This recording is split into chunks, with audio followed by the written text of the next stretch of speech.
Good morning again. Bonjour à nouveau. After working with the Michael letter, Après avoir we will travaillé now avec la lettre have de Michael, the first nous allons keynote maintenant avoir la contribution première of this conférence conference. de cette rencontre. The title Le is titre From the Individual est to Society, De l'individu à la a société, holistic perspective une on climate change. perspective holistique sur le changement And the two climatique. speakers are Et les deux Lynn intervenants Bautzen sont Lynn and Bautz Adrian Müller. et Andrean The Müller. two are scientists Les and deux they work sont des together scientifiques et ils for a travaillent big ensemble IFOAM study. pour une grosse étude And de actually, l'IFOAM. Lynn Bautzen is Et en working fait, in the Lynn section of Bautz agriculture travaille at également à la Goetheanum, section d'agriculture au Goetheanum. and her flagship project Et son is called projet Living Farms. principal s'appelle Living And Farms. she will bring from this research Et elle va to our amener, nous awareness présenter today des what we résultats can de ce take projet out under the title of this keynote dans contribution. dans le contexte de And Adrian cette Müller conférence.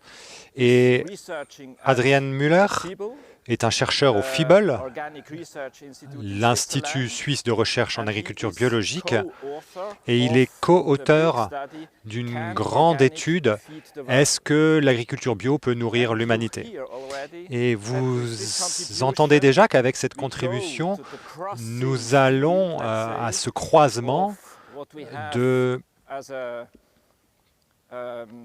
as a research based on agronomical de terms, tout ce qui now provient de la to recherche societal research. basée sur l'agronomie à tout ce And qui concerne this la is recherche what dans it le is domaine about, social. and Et c'est we de are looking cela forward qu'il to est your question contribution. aujourd'hui. Donc nous nous Thank réjouissons you de being votre here, contribution. and it's Merci up d'être to là you avec actually nous et c'est to à give your vous contribution. Thank you. de parler maintenant.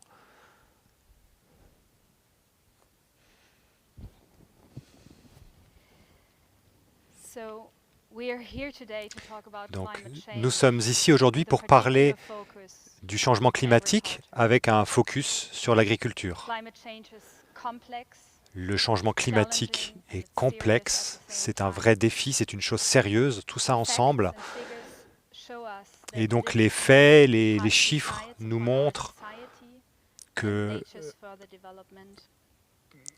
que As I'm fascinated Et with global challenges and how we can je suis overcome fasciné this par as les one changements society. globaux et comment on peut This theme les attracts prendre my en compte. professional and Et donc personal ça a orienté attention around 30 years ago.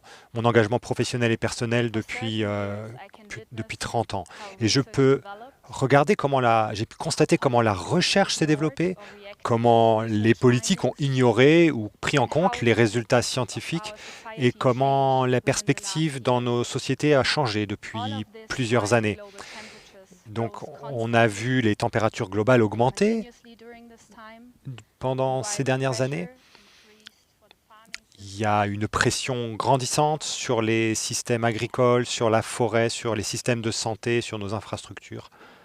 We all know that we live in Nous a savons tous que nous vivons dans un monde globalisé. we are connected Nous sommes by our interconnectés avec notre atmosphère, our soil, avec notre climat, avec notre sol society. et avec notre société. Throughout the last years, Les dernières années, of destroying nous avons that we continué à détruire les ressources desquelles nous dépendons.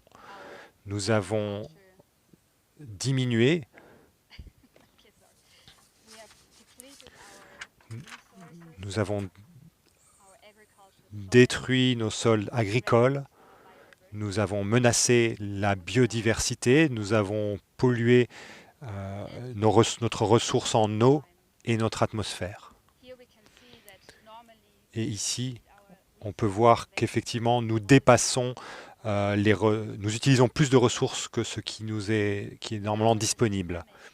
Et maintenant, dans ce contexte de pandémie, nous réalisons encore plus que nous sommes reliés à la nature et avec les uns et les autres. Et que la séparation entre la nature et notre société humaine n'est plus une solution. Donc cette pensée holistique nous challenge aujourd'hui. Elle nous invite à renouveler notre perspective et à prendre notre responsabilité dans des temps très courts.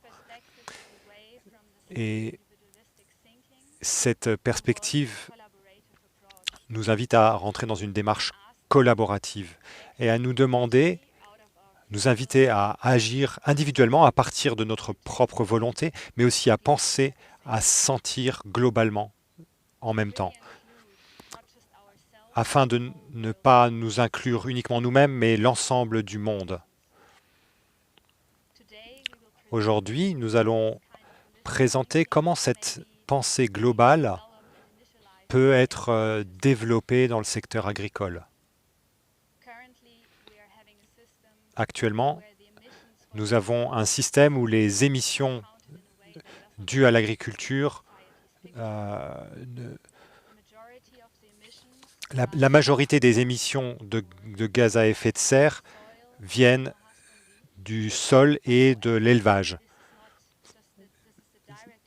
Mais ça, ce sont des émissions directes, mais il y a d'autres émissions indirectes qui viennent de l'agriculture et du système alimentaire.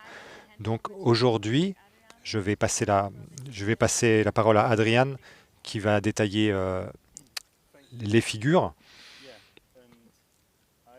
Alors, pour ma part, dans les minutes qui suivent, je vais présenter un petit tour d'horizon des données classiques réductionnistes et relier cela à une vision globale et holistique. Donc je vais commencer avec des données individuelles.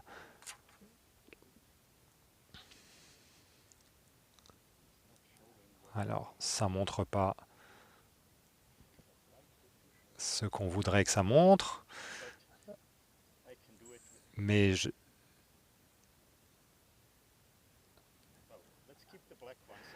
donc on va garder le tableau noir. Donc imaginez ce que vous allez voir, ce que vous ne voyez pas sur ce graphique. Donc, ce que je voulais montrer, c'est que les émissions de l'agriculture viennent principalement du sol et de l'élevage, de la fermentation entérique des ruminants. Donc ça, c'est les principales des émissions qui proviennent de l'agriculture. Et ça ne prend pas en compte quel type de fertilisant on met dans le sol, que ce soit des fertilisations minérales ou des composts. Et tant qu'on a des animaux et des ruminants particulièrement qui font cette fermentation entérique par la rumination, et je souligne ça parce que c'est important de le voir à un niveau global en relation avec les émissions liées à la production d'engrais.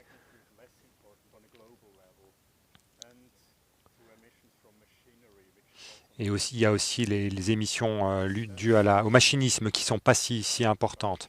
Ensuite, il y a des émissions par rapport à la biomasse, à la production de riz, qui ne sont pas aussi importantes.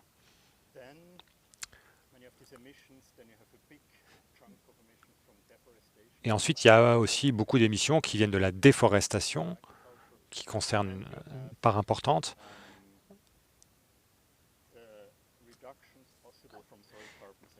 Et ensuite, il y a tout ce qui pourrait être réduit de la séquestration de carbone dans le sol. Donc ça, c'est un petit peu l'image de toutes les émissions. Fertilisation, fermentation entérique des ruminants.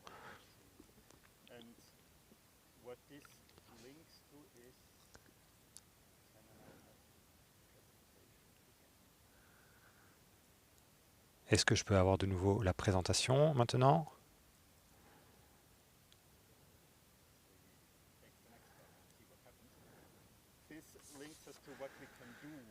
Donc cela nous amène à ce que nous pouvons faire. Donc si on parle globalement, on peut réduire les intrants en engrais. Donc ça montre l'augmentation de la fertilisation minérale. Donc on a les animaux, les ruminants avec cette fermentation entérique. Donc on peut travailler à peut-être réduire le nombre d'animaux. Et de comprendre que les animaux peuvent manger de l'herbe, mais n'ont pas forcément besoin de manger du soja et des cultures importées. Donc encore un problème technique, un point d'interrogation. Donc ça, c'est le carbone dans le sol qui peut être séquestré dans le sol.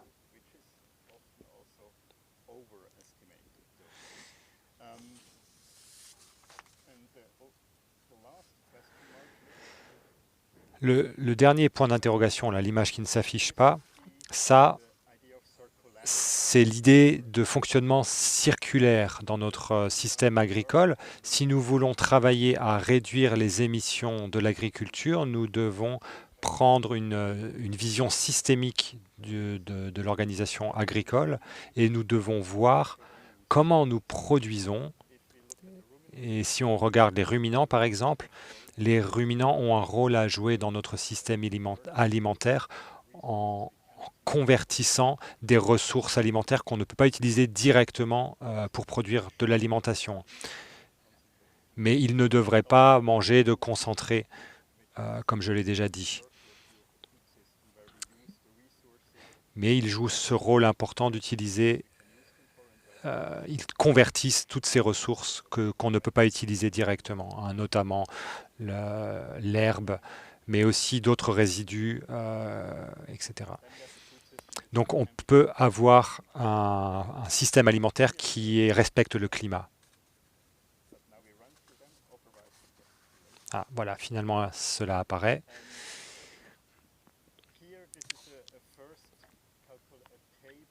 Et ici, j'ai un tableau qui présente le potentiel de réduction et je voudrais souligner deux choses. Ça, c'est pour l'Europe.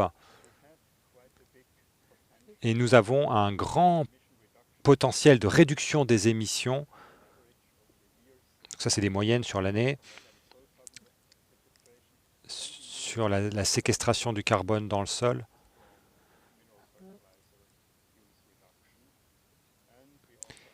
Et donc, on peut avoir une réduction de 9 à 10% en réduisant la fertilisation minérale. Et dans ces systèmes intensifs, on pourrait réduire autour de 30% en augmentant la séquestration du carbone dans le sol et en diminuant les engrais chimiques. Donc il y a un potentiel, particulièrement dans les systèmes intensifs. Si on y regarde globalement, ça c'est à partir d'une étude globale, si on réduit l'utilisation de concentrés, d'alimentation concentrée, peut-être jusqu'à zéro, et qu'on fait des systèmes basés sur l'herbe, et si on nourrit les monogastriques avec pas des déchets, mais des produits secondaires de notre processus de transformation, alors on arrive à des réductions de gaz à effet de serre. Donc en bleu, c'est aujourd'hui, et en rouge, c'est 2020.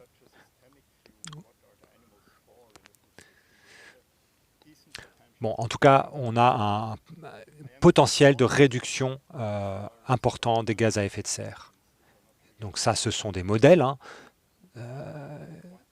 C'est des données quantifiées qui sont des bases pour imaginer à quoi ressemblera le futur et comment on peut créer quelque chose de viable. Et le dernier point que je voudrais souligner ici, c'est la séquestration du carbone dans le sol, parce que c'est toujours un point important, notamment dans le monde de l'agriculture bio et biodynamique. La séquestration du carbone dans le sol a toujours une dynamique comme ça. Donc on a le système normal, et tout d'un coup, le labour conventionnel fait diminuer le carbone, et on peut le reconstruire et on peut retrouver un sol sain et on peut retrouver un système durable, mais on peut pas continuer à ignorer la séquestration du carbone dans le sol. Donc ça, c'est encore des schémas sur la séquestration du carbone en agriculture biologique. Et si on regarde les données, on peut avoir presque une demi-tonne de carbone qui est séquestré dans le sol par an. Bon, ça, c'est par contre des systèmes qui parfois importent de la biomasse de l'extérieur. Et ça, en haut, c'est des systèmes qui n'importent pas de biomasse de l'extérieur. Alors finalement, le taux de séquestration n'est pas presque pas significatif, quoi. Donc c'est important de souligner. Donc il faut aussi dépasser les études qui se contentent de raisonner à la parcelle. Donc ça nous amène aux approches circulaires. Nous ne devrions pas... Ah oui, c'est une illustration du fait qu'il faut dépasser une approche parcellaire et réductionniste de la science pour avoir un raisonnement systémique qui ne se limite pas à juste l'étude d'une parcelle en disant il faut rien importer ou rien exporter, mais il faut penser les systèmes de manière plus globale. Donc par exemple, si on a beaucoup de biomasse dans des zones urbaines, il faudrait pouvoir les utiliser.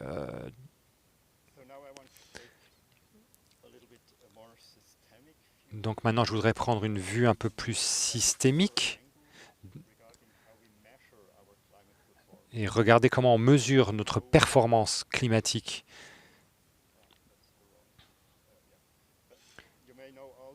Peut-être que vous connaissez ces mesures d'empreinte écologique. Et donc là, on voit les produits, les différents produits végétaux et animaux, et on voit l'empreinte écologique. Donc ça, c'est une vision réductionniste. Elle est juste, mais c'est pas ça qui nous intéresse. Si on y regarde cela de manière systémique, donc ça, c'est pas une analyse détaillée de la viande de ruminants, de la viande de poulet, etc. Mais c'est une étude sur l'ensemble du système alimentaire où on a une base qui est cette ligne rouge ici, en 2020. Et on a le système conventionnel qui est en bleu.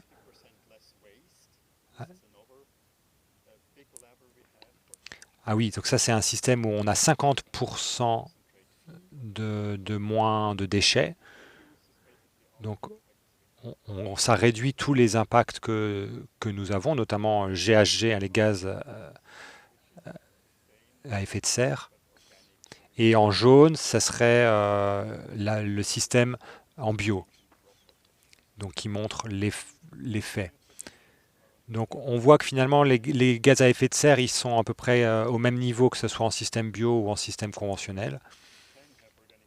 Donc on peut avoir des systèmes bio qui atteignent des niveaux plus bas de gaz à effet de serre, mais pas forcément plus bas que le système conventionnel.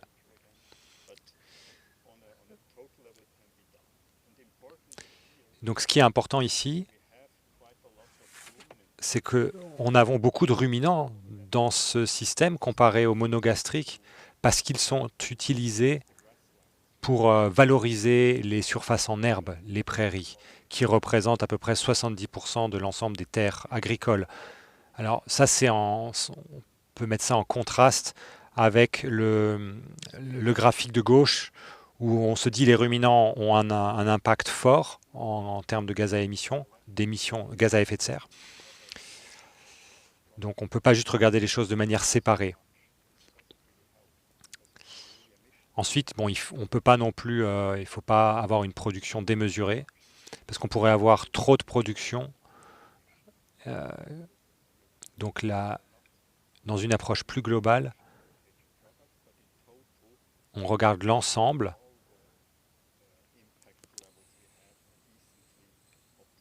Et on voit qu'on a une optimisation qui est intéressante sur le système global. Et la clé derrière la réduction des effets sur le climat, c'est qu'il faut avoir des systèmes plus petits. Et comme ça, on réduit les déchets alimentaires, toutes les pertes. Parce que tout ce qui est un déchet, tout ce qui n'est pas produit ou transformé, produit des gaz à effet de serre. Il y a aussi tout le problème des concentrés. Et donc, dans de nombreuses régions, avec des plus petits systèmes, on arrive à utiliser moins de concentrés dans des systèmes plus petits.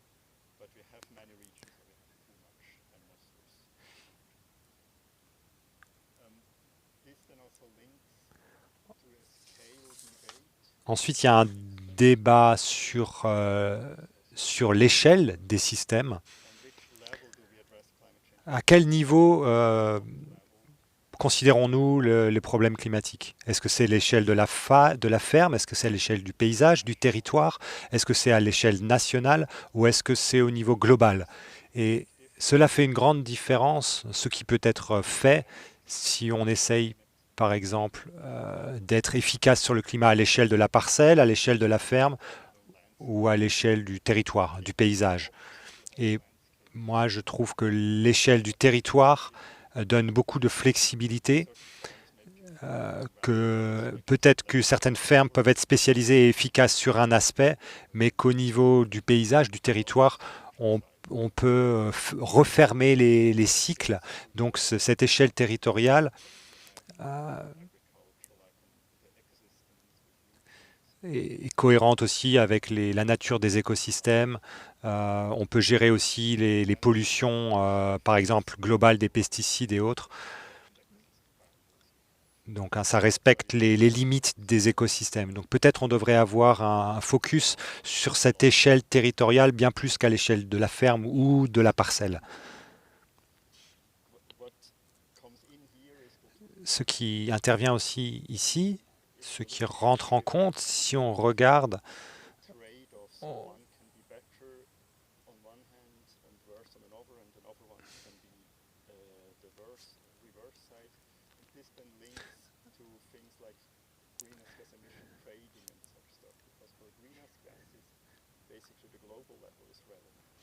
donc pour les gaz à effet de serre, c'est vraiment le niveau global qui va être important, mais au niveau local, on peut créer des équilibres.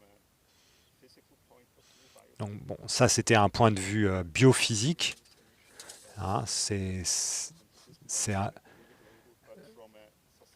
mais d'un point de vue sociétal, ce ne sont pas les mêmes discussions qu'on a au niveau biophysique et au niveau sociétal. Et il faut vraiment clarifier nos objectifs si on est au niveau biophysique, parce que les décisions ne sont pas de même nature. Et la dernière chose que je voudrais souligner, parce que la réduction du changement climatique, donc en fait, on ne peut pas seulement se contenter de réduire notre impact sur le climat, mais il faut aussi s'y adapter. Donc il y a l'adaptation au changement climatique, il y a de nombreuses publications à ce sujet, et ce que nous savons sur la capacité de différentes pratiques agroécologiques pour s'adapter au changement climatique, ce que je veux souligner, ce qui apparaît clairement, c'est que des systèmes comme l'agroforesterie, les couverts végétaux, tout ce qui soutient le développement de la vie du sol et de la diversité. Mais il y a une contre-productivité dans certains de ces systèmes. Donc en fait, oui, il y a moins de rendement dans ces systèmes, mais ce n'est pas forcément un problème si on réduit les échelles et que donc on a moins de pertes dans le système alimentaire. Donc les défauts des systèmes qui ont un avantage, qui ont une résilience climatique, sont compensés par une approche de systèmes plus petits qui limite les pertes.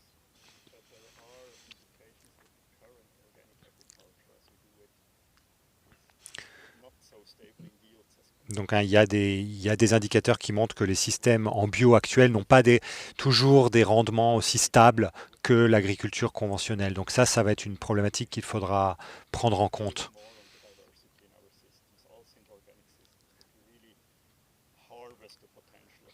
Pour que vraiment on récolte le potentiel de la diversité de ces systèmes en bio.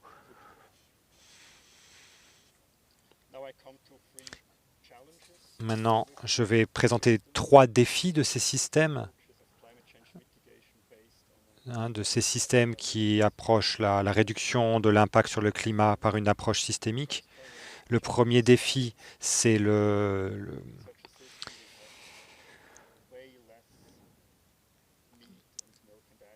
c'est le régime alimentaire, donc on a moins de viande. On va de 40% à plutôt...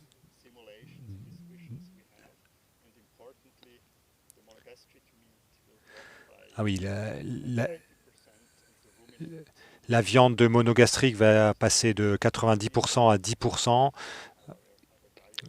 Donc notre régime alimentaire doit vraiment changer afin que de tels systèmes deviennent viables. Et c'est pour ça qu'on ne peut pas non plus parler juste de la réduction du changement climatique sans parler du système alimentaire et de la consommation, la partie consommation bien sûr. La deuxième chose, c'est l'utilisation d'azote, la disponibilité de l'azote. Si nous nous séparons de la fertilisation minérale, alors nous devons produire la fertilité. Nous devons en fait avoir notre fertilité qui est produite localement. Donc il faut juste se baser sur la fixation biologique de l'azote. Donc si on regarde ça d'une manière circulaire, c'est vraiment un défi d'avoir assez de nutriments dans le système au final. Et donc dans notre modélisation globale ici, on voit que le système bio est assez bas par rapport à l'azote, c'est le N ici. Donc comparé au gaz à effet de serre, où c'est à peu près pareil avec le système conventionnel, avec l'azote, on a une problématique qui est ici assez forte. Et les systèmes bio doivent se concentrer sur ce cycle de l'azote qui doit être bien maîtrisé pour ne pas être en déficit d'azote. Mais ce n'est pas infaisable, bien sûr, mais nous devons garder cela en tête si on veut vraiment développer à grande échelle les systèmes bio. La dernière chose, c'est la protection des plantes. Donc il y a une hypothèse que les systèmes bio, ils sont efficaces parce qu'ils sont isolés. Là, c'est les systèmes bio dans un paysage conventionnel. Et donc ça, il faut y regarder plus clairement parce que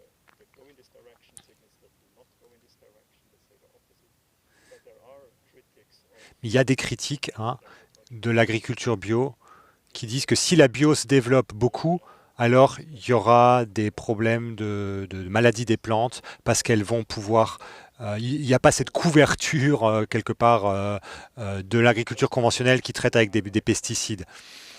Donc ça, c'est juste pour souligner des défis auxquels on devra faire face. Donc ça serait un problème, mais il y a encore beaucoup de recherches à faire, d'essais, d'expérimentations à grande échelle pour savoir si cette hypothèse est finalement valable ou pas.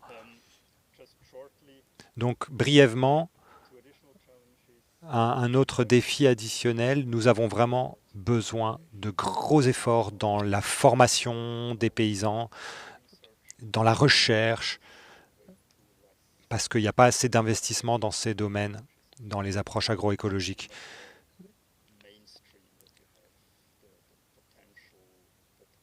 Donc il faut vraiment insister pour montrer que les approches bio et biodynamiques ont leur mot à dire dans les programmes éducatifs.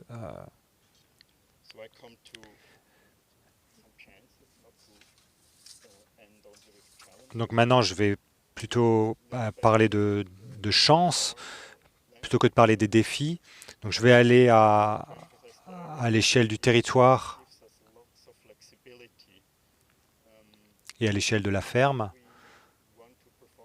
Si on veut avoir une bonne performance au niveau territorial, cela signifie que cela ne veut pas dire que chaque ferme ou que chaque individu doit être bon sur tous les aspects. Il y a une certaine flexibilité au niveau territorial. Donc peut-être il y a certaines fermes qui vont avoir beaucoup d'animaux et donc beaucoup d'émissions, mais il y a d'autres fermes qui vont en avoir moins et là, les fumiers pourront être répartis sur l'ensemble du territoire. De même, certaines personnes pourront avoir un régime plutôt carné et d'autres moins. Donc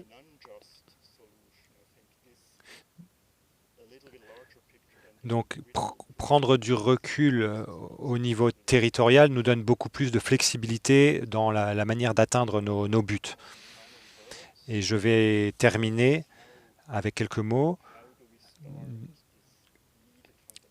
Donc comment est-ce qu'on démarre cette transformation fondamentale? Comment est-ce qu'on travaille pour que la société accepte ces défis et ce que ça implique et soit inspirée pour trouver des réponses? Et deuxièmement, c'est quoi avoir une vie satisfaisante? Est-ce qu'on a besoin de manger de la viande ou pas?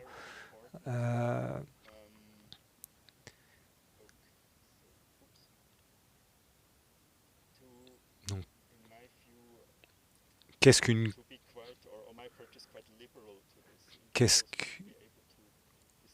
qu'on devrait être...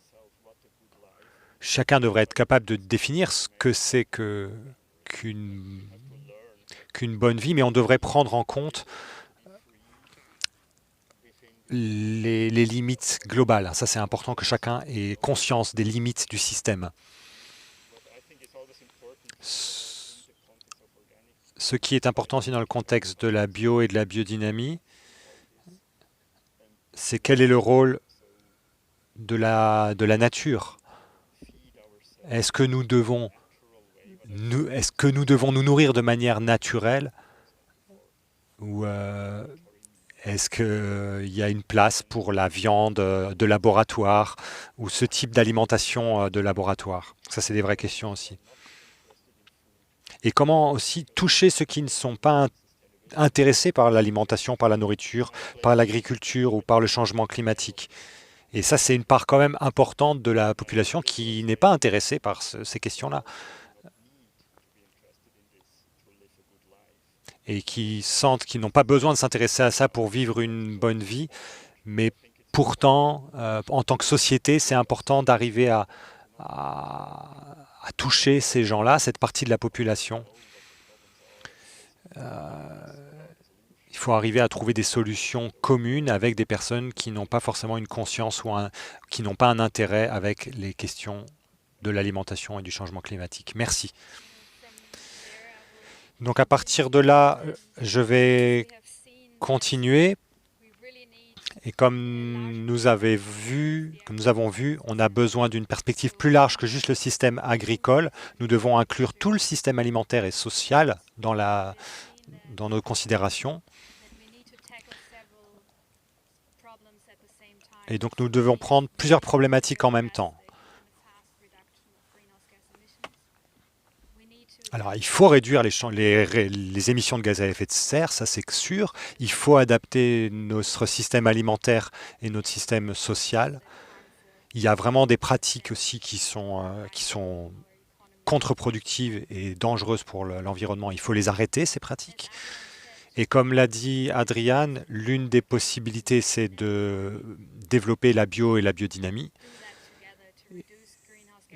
de faire ça ensemble pour réduire les émissions et s'adapter au changement climatique, pour réduire les effets négatifs de l'agriculture conventionnelle. Mais pour d'autres paysans, cela veut dire qu'il y a d'autres solutions qui existent.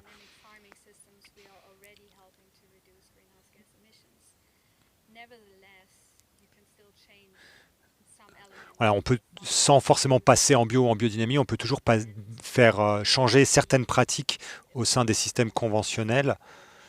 Et donc, dans un projet de recherche, nous avons regardé à différentes différentes mesures qu'on peut mettre en place sur les fermes pour optimiser le management des nutriments, le compostage, l'élevage ou les rotations, afin que, par exemple, en changeant les variétés, des variétés plus adaptées, ou le système de séchage du foin, ou en incluant aussi davantage de légumineuses dans le système qui augmente la fixation d'azote. Et il faut également regarder le travail du sol. On peut utiliser différentes machines, différentes profondeurs. Il y a aussi les systèmes agroforestiers qui permettent de fixer davantage de carbone de l'atmosphère. Alors, bien sûr, on peut aussi aller dans la direction d'utiliser différentes sources d'énergie, notamment des énergies renouvelables. Donc, j'aimerais souligner que de nombreuses solutions existent déjà et se pose la question pourquoi dans notre société on n'utilise pas toutes ces techniques dont on connaît les bénéfices pour l'environnement et le climat et la société. Et avec Adrien, on pense qu'il y a plusieurs étapes qui doivent être atteintes. Et l'un des acteurs centraux là-dedans, c'est les agriculteurs eux-mêmes. Nous savons que des solutions existent et pourtant, il faut que les paysans, les agriculteurs individuels et aussi les consommateurs amènent cette connaissance, transforment cette connaissance en action pour prendre en main cette problématique globale du changement climatique. Et je me considère toujours comme une personne jeune, bien que j'ai déjà appris beaucoup au cours de ma vie. Comment faire face aux défis, comment me motiver moi-même. J'ai eu la chance de parler à de nombreux agriculteurs, de les écouter, de voir leur engagement dans la nature et dans la société. Et de ce que j'ai appris de tous ces paysans à travers ce projet Living Farms, c'est que donc, nous pouvons tous bénéficier de ces messages, qu'on soit consommateurs, paysans, tous ceux qui participent à cette conférence. Donc je voudrais partager certaines de ces découvertes que j'ai faites pour vous aider à relever ces défis. L'une des choses que j'ai appris avec ces paysans, c'est d'abord prendre le temps de vraiment observer le paysage, la ferme, nous en tant qu'individus. Qu'est-ce qu'on voit? Est-ce que cela change au cours du temps? Et si ces évolutions nous plaisent, alors continuons. Et si ça ne nous plaît pas, changeons les choses. Sur une base individuelle, cela veut dire qu'il faut adapter peut-être ces rotations parce qu'elles ne sont pas adaptées à la structure du sol, mais peut-être que ce sont nos valeurs personnelles qui ne correspondent plus à notre organisation, à notre entreprise.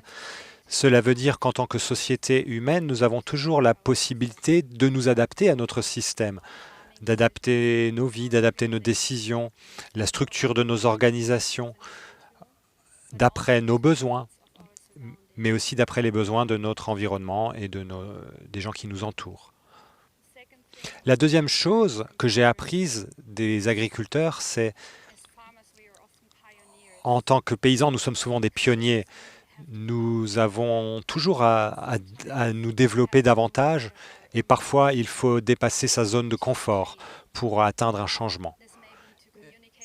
Cela peut impliquer de communiquer avec des gens qui sont au-delà de notre voisinage. Cela veut dire que d'autres gens qui ont d'autres perspectives vont interagir avec moi. Et donc, cela implique d'être curieux et d'accepter de changer des choses dans notre propre système. Et la troisième leçon que j'ai apprise, c'est les techniques les plus efficaces et les changements les plus efficaces viennent d'une situation, d'un état d'esprit très ouvert. de vraiment pouvoir tester, expérimenter à partir d'un état de curiosité. Comme vous pouvez voir ici sur l'image, un groupe de 5000 paysans au Kenya qui veulent mettre en œuvre la biodynamie, essayer. Et ils ont juste dit, oh, nous sommes très curieux de cette biodynamie et comment ça marcherait avec les noix de macadamia. Et donc, comment est-ce qu'on pourrait mettre cela en place ensemble? Mais ils ont pris ce défi de façon joyeuse, un peu de manière enfantine, avec cette curiosité enfantine. La quatrième chose, c'est d'être courageux. Parfois, je pense que dans le débat climatique, nous devons être courageux parce que nous devons décider des changements qui sont très différents du reste de la société. Mais si on regarde notre ferme et que ces choix font sens à partir d'une vision plus large, alors cela peut valoir le coup de changer de système. Et les paysans en biodynamie sont souvent des pionniers. Au début, peut-être qu'ils rencontrent beaucoup de résistance des autres paysans qui ne connaissent pas ces concepts et les idées de la biodynamie. Et les meilleurs paysans que j'ai rencontrés dans le milieu de la biodynamie sont ceux qui, malgré toute cette défiance extérieure, se tiennent à leurs croyances, à leurs convictions et mettent en œuvre des changements. Donc si vous faites mieux, juste 1% par jour, cela veut toujours dire un grand changement à travers une année ou 10 années. Et donc l'une des idées que j'ai reçues de différents conseillers, c'est de dire, si j'expérimente quelque chose sur peut-être 10% de ma ferme, c'est une manière saine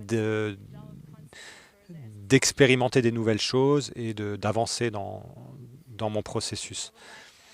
Ensuite, je voudrais souligner l'aspect de la communication. Communiquer, partager votre histoire. Souvent, les gens sont trop timides pour partager leur succès, ou nous avons peur de partager nos valeurs.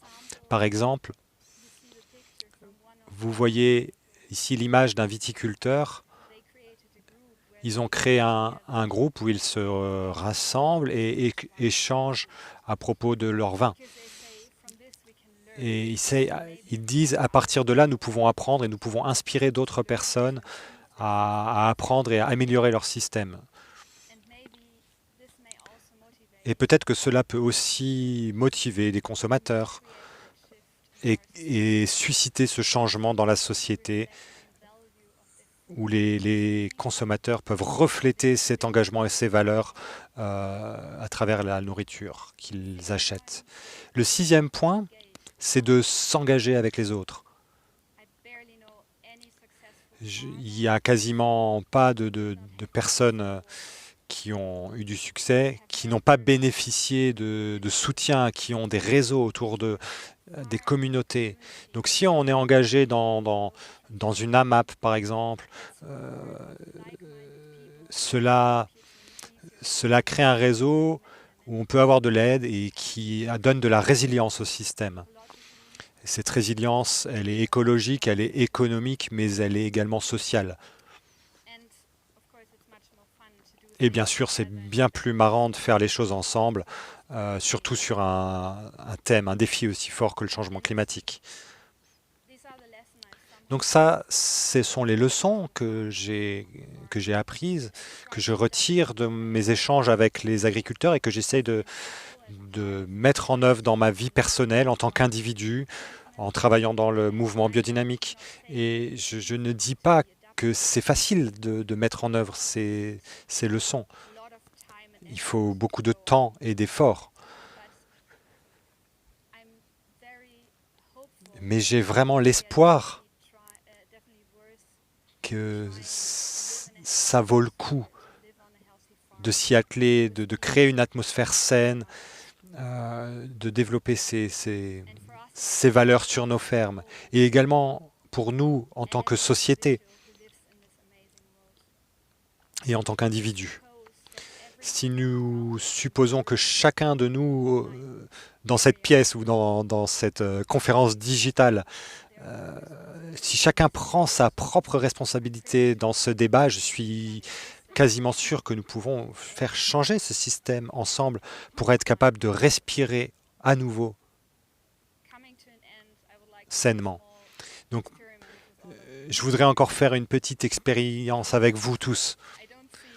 Donc, je ne vous vois pas, donc j'espère que vous êtes avec moi et je voudrais vous demander de vous lever, de fermer vos yeux et d'inspirer et de penser à toutes les images, tous les faits que nous avons vus ce matin et finalement penser à une chose que vous pourriez changer maintenant, hein, quelque chose que vous pourriez commencer à améliorer dans les jours qui viennent. Et maintenant, expirez cette pensée et faites un pas en avant vers le futur. Merci.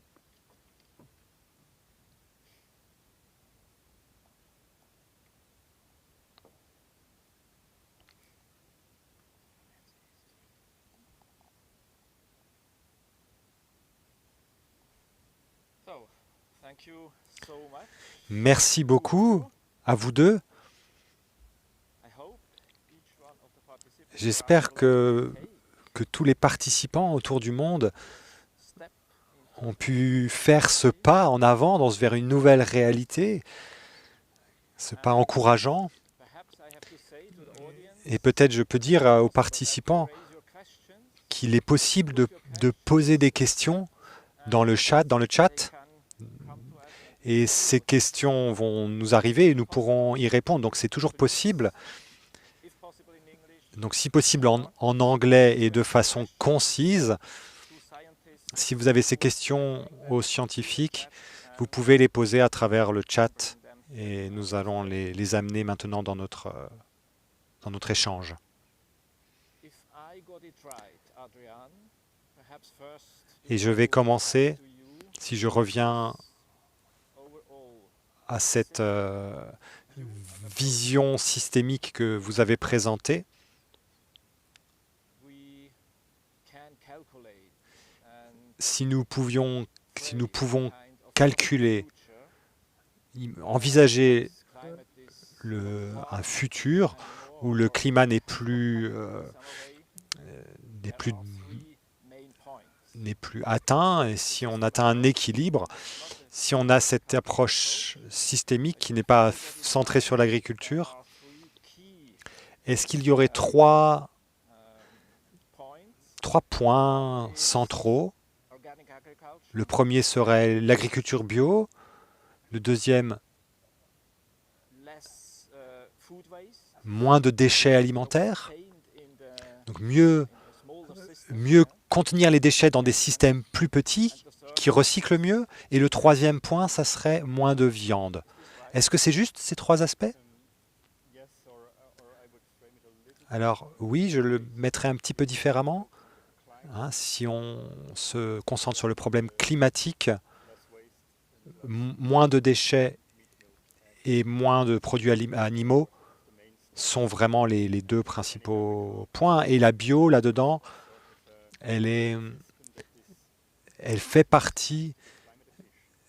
C'est un système qui ne maximise pas l'efficacité climatique, mais qui fait partie d'un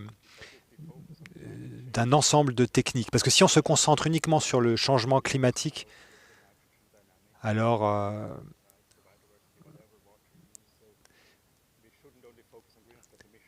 donc il ne faut pas se centrer uniquement sur les émissions de gaz à effet de serre si on veut considérer les bénéfices de la bio.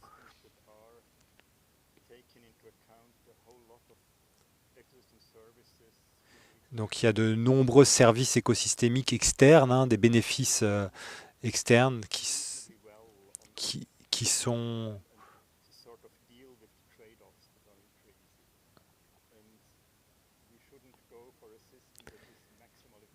donc il faudrait pas juste aller dans un système qui maximise un des aspects, comme par exemple juste les gaz à effet de serre, parce que ça va avec des performances mauvaises dans d'autres domaines. Donc il faudrait un système qui est bon, mais qui n'est pas maximal dans tous les indicateurs, en réduisant la taille des systèmes alimentaires. Et là-dedans, par exemple, les systèmes bio peuvent être pertinents, même si les rendements sont moins bons.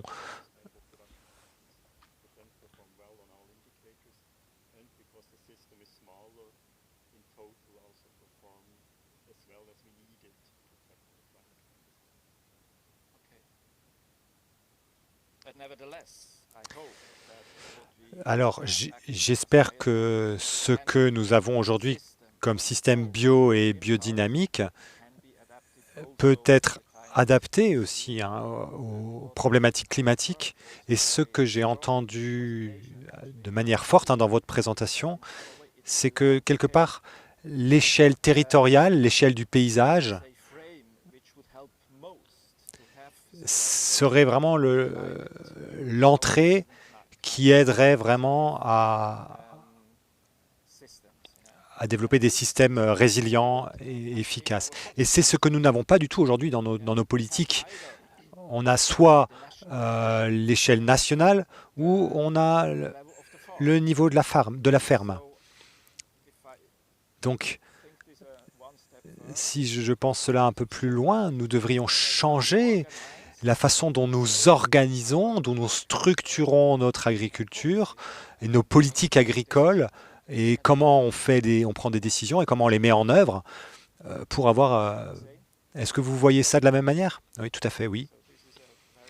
Donc ça, c'est une vraie problématique, hein. Nous devons changer l'organisation de notre société parce qu'elle est soit trop grande, soit trop petite, enfin, au niveau de l'échelle. Bon, là, on se retrouve.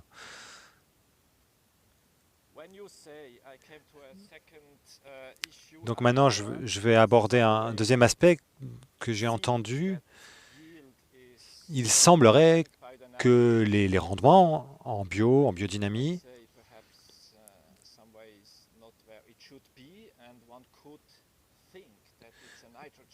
on peut penser qu'ils ne sont pas toujours comme ils devraient être. Et est-ce que ça a à voir avec le cycle de l'azote, la disponibilité de l'azote?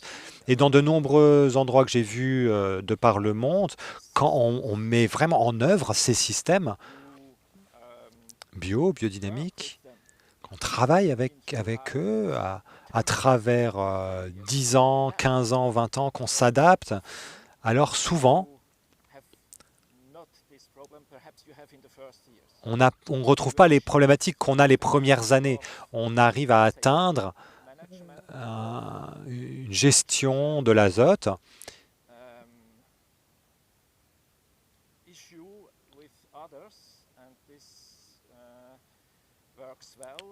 on arrive à atteindre un équilibre avec la gestion de l'azote.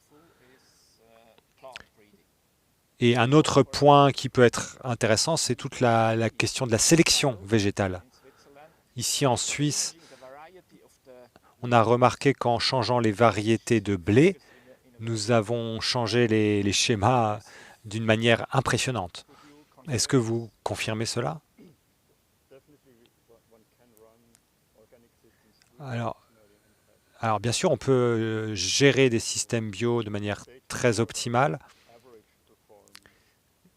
Et la question des performances moyennes, si on compare un système conventionnel bien géré avec un système bio bien géré, je crois toujours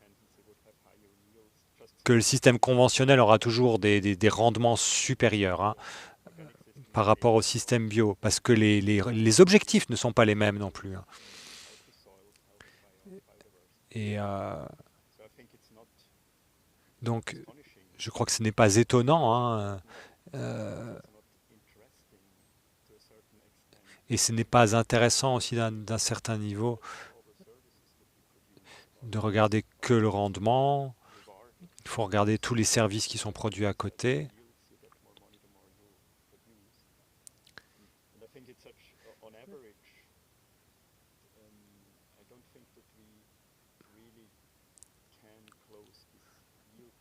Et je ne crois pas qu'en moyenne, on puisse vraiment remplir cette différence de rendement.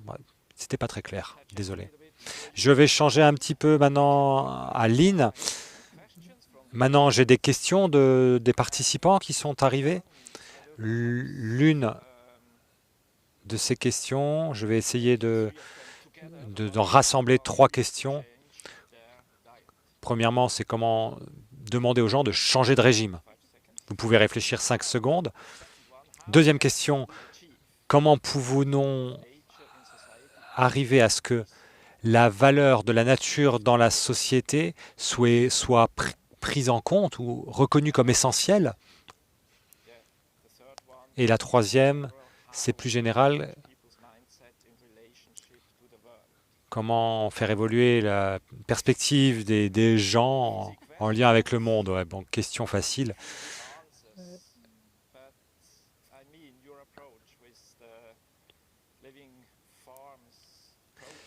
Cette approche avec le projet Living Farms, vous essayez de trouver des points clés, des leviers. Et comment est-ce qu'aujourd'hui, à partir de ces leviers, comment des pionniers peuvent prendre en main ces défis et développer ce potentiel pour que ça ne reste pas juste dans un milieu de pionniers? Je crois que, en tant que société, si on dépasse un taux critique de 6 ou 7% des gens de la société, alors cela fait quelque chose. Et donc, bon, en tant qu'agriculteur en biodynamique, en tant que consommateur avec un régime alimentaire équilibré, dès qu'on atteint 6 ou 7% de gens qui sont contents de faire une agriculture ou une consommation responsable, alors le reste va suivre. Donc ça, c'est une bonne nouvelle. Et j'ai fait des recherches où j'ai demandé à la majorité des agriculteurs quels étaient les facteurs limitants qui les empêchaient de mettre en place des pratiques favorables au climat. Et la principale réponse, c'était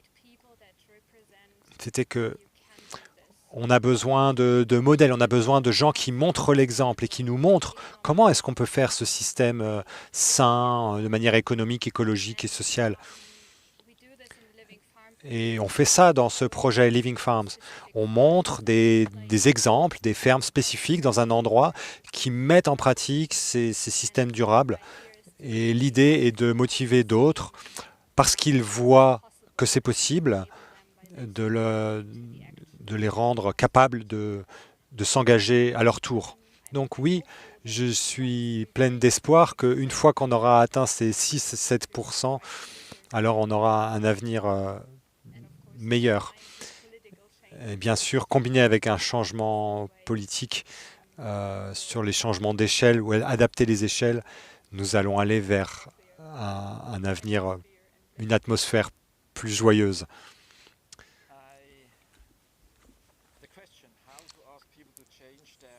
Donc la question sur comment inciter les gens à changer de régime alimentaire. Alors, bien sûr, il y a des nouvelles. Alors à Déméter,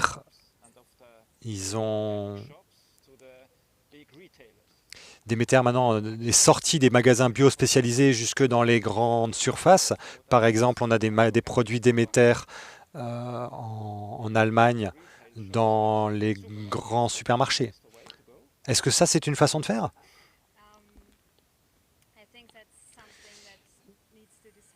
Je crois que c'est quelque chose qui doit être décidé individuellement au niveau des fermes, des paysans et des consommateurs. Je pense qu'en tant que consommateur, c'est bien d'avoir accès aux produits biodynamiques, bien sûr, mais j'aime bien aussi le fait que les consommateurs puissent aller directement sur la ferme et acheter leurs produits là-bas, comme par exemple dans le cas des AMAP ou des marchés paysans, pour faire l'expérience de de combien des valeurs et des efforts qui sont mis dans la production d'un pain ou d'un concombre. C'est pas juste une chose facile à faire. Donc je pense pour nous, en tant que consommateurs, c'est important de vraiment comprendre la valeur de l'alimentation qui est produite. Et ça, donc il faut faire les deux choses, hein, supermarché et vente à la ferme. Une autre question que je vous propose, peut-être à Adriane, est-ce qu'il y a un exemple où une perspective territoriale ou du paysage a été mise en œuvre? Alors oui, je pense à la Suisse,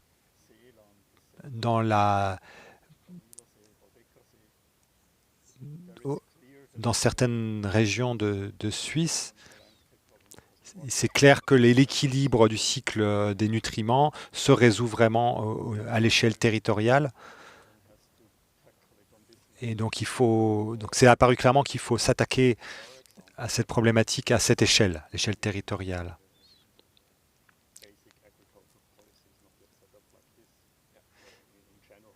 Et donc les politiques ne sont pas construites de cette manière en général.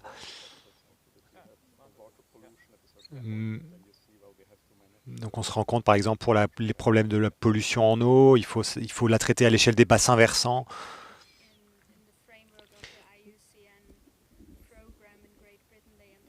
Et alors en Angleterre, par exemple, ils ont aussi planifié les systèmes agroécologiques et pour la biodiversité avec des zones tampons.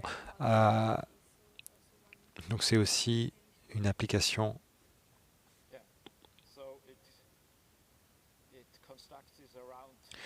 Bon, donc on se rend compte que ça commence à émerger.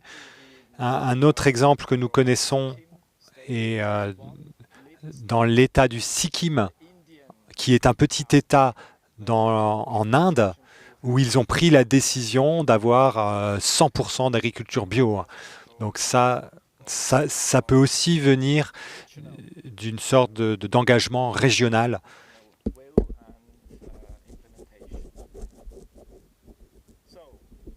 Donc pour le dire rapidement, pensez global, agissez local.